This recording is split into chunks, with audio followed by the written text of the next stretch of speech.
Et si l'on prenait le problème du changement climatique par la racine?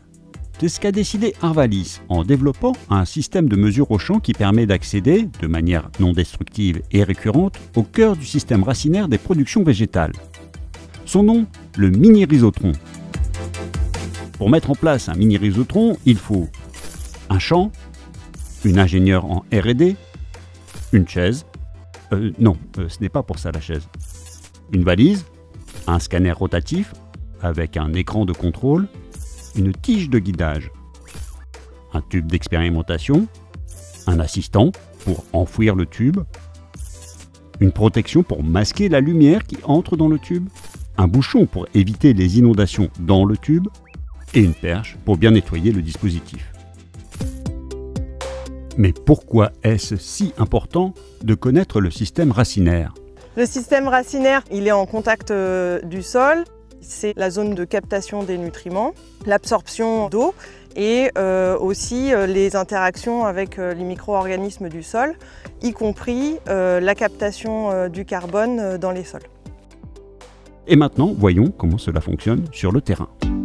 Les mini-rhizotrons sont un système de mesure au champ qui nous permettent d'accéder à des variables en profondeur de manière non destructive, donc on peut revenir plusieurs fois d'affilée.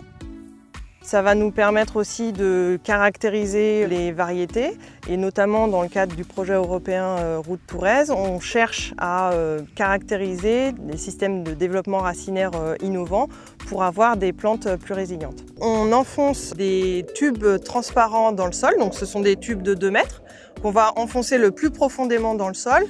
Si y a à peu près 70 cm qui restent à l'extérieur, ça veut dire qu'on va mesurer en profondeur de sol à peu près 1 mètre de racines. Sur ces tubes, en fait, on vient mettre un système de protection pour bien les isoler et puis éviter les écarts de température entre le sol et l'extérieur. Ensuite, on vient insérer ce scanner rotatif à l'intérieur du tube. Il va imager ce qu'il y a du coup à l'extérieur du tube. Donc quand la plante elle pousse, les racines vont venir toucher le tube et puis continuer comme ça en profondeur. La mesure prend environ 10-15 minutes par tube, donc c'est pas encore tout à fait du haut débit. Donc l'image qui va être prise par le scanner va nous permettre d'identifier la densité de longueur racinaire qui est observée et pourquoi pas aussi les diamètres de racines. Ces images-là sont ensuite traitées par un algorithme. Il y a un algorithme de segmentation de l'image qui va venir détecter les racines dans l'image. Et ensuite, chaque racine qui sera détectée, un deuxième algorithme va la mesurer. Donc on va avoir des longueurs de racines par image et des diamètres de racines par image.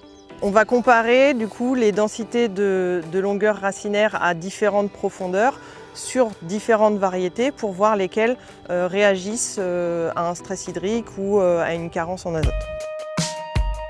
Dans le cadre de Route Touraize, l'objectif c'est de comparer les méthodes de mesure du système racinaire au champ, dont la technique du mini-rhizotron. Et donc pour ça, on a comparé 4 variétés avec plusieurs répétitions et on a mis 3 tubes dans chacune des micro-parcelles pour pouvoir comparer aussi la variabilité de ce type de mesure. En termes de développement, le système de pose qu'on a développé et puis le développement des modules de traitement d'image ont été financés par l'Institut Carnot Plante Tout Pro. Et ensuite, on applique la méthode du mini-rhizotron dans différents projets sur différentes thématiques, comparaison de variétés de blé dur, biostimulants sur maïs, ou dans le cadre de Route Touraize notamment sur la résilience du système racinaire.